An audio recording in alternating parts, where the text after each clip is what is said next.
Halo semuanya, perkenalkan saya Septa Modalita Brutarigan dengan NPM 23050303116 kelas 2B 33. Pada video kali ini, saya akan membahas tentang teknik dan strategi pengajaran untuk meningkatkan HOTS atau Higher Order Thinking Skills di kelas. Tujuan video saya kali ini adalah untuk menjelaskan pentingnya HOTS dalam pembelajaran serta bagaimana guru dapat menerapkan teknik pengajaran yang dapat melatih siswa berpikir kritis, kreatif, analitis, dan inovatif.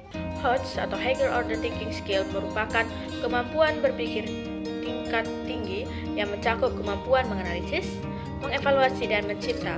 Dalam taksonomi Bloom, HOTS berada di 3 tingkat tertinggi, yaitu pertama analisis, yang kedua evaluasi, dan ketiga mencipta. Mengapa ya HOTS itu penting?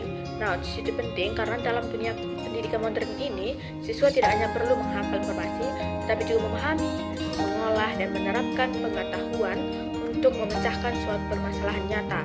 Nah, HOTS ini membantu siswa menjadi pembelajar yang mandiri, inovatif, dan siap menghadapi tantangan abad ke-21. Ada 3 teknik dan strategi pengajaran untuk meningkatkan HOTS. Teknik yang pertama itu adalah diskusi kelompok. Teknik pertama yang dapat meningkatkan kemampuan berpikir tingkat tinggi siswa adalah diskusi kelompok. Nah, diskusi kelompok merupakan metode pembelajaran yang mendorong siswa aktif bertukar pikiran, mengemukakan pendapat mereka, serta mendengarkan ide dan pandangan orang lain.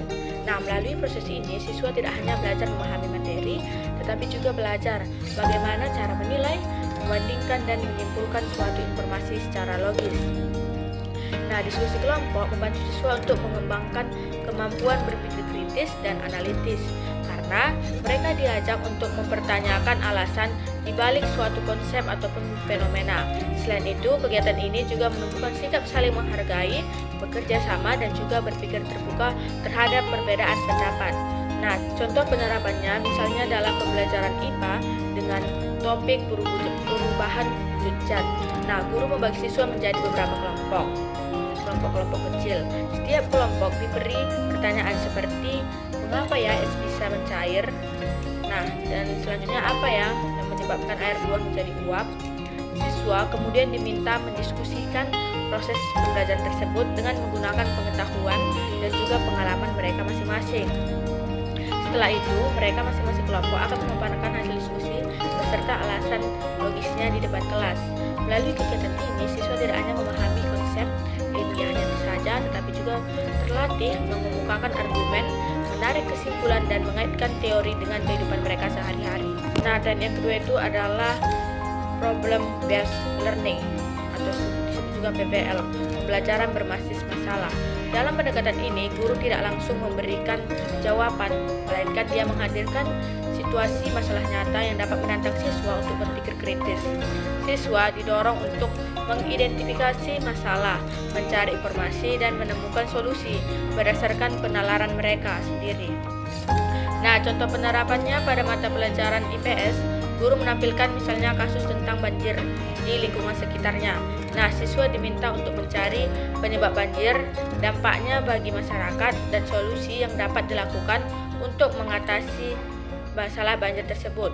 Kemudian mempresentasikan hasil analisisnya di depan kelas mereka. Melalui kegiatan ini, siswa belajar menganalisis situasi, membuat keputusan, dan mengevaluasi solusi.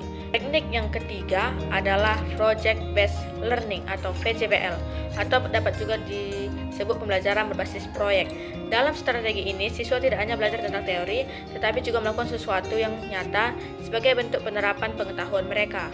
Di sini, guru memberikan proyek yang relevan dengan kehidupan sehari-hari, dan siswa ditantang untuk merancang dan menciptakan serta mempresentasikan hasil kerja mereka.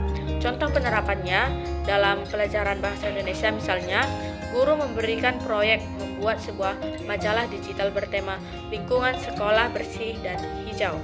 Siswa bekerja sama dalam kelompok untuk menuliskan artikel ataupun mendesain tampilan dan menambahkan foto hasil dokumentasi mereka. Hasil akhirnya dikumpulkan dan dipresentasikan di depan kelas. Dari ketiga teknik tadi, diskusi kelompok, pembelajaran berbasis proyek, dan juga pemecahan suatu masalah, kita dapat melihat bahwa peningkatan HOTS di SD bisa dilakukan dengan cara yang sederhana namun dapat bermakna. Guru tidak perlu selalu memberikan materi yang sulit, tetapi cukup menciptakan suasana belajar yang menantang dan mendorong siswa untuk berpikir kreatif sendiri. Kunci utamanya adalah melatih proses berpikir, bukan hanya hasil belajar. Melalui pembelajaran berbasis HOTS, siswa SD akan tumbuh menjadi anak yang kreatif, berani, dan mampu memecahkan suatu permasalahan sejak dini. Inilah langkah awal menuju generasi yang cerdas, inovatif, dan siap menghadapi masa depan. Guru yang hebat bukan hanya mengajarkan apa yang harus dipikirkan, tetapi bagaimana cara berpikir. Nah, sebagai calon pendidik, mari kita berkomitmen untuk terus menghadirkan pembelajaran yang mengembangkan potensi berpikir siswa secara menyeluruh.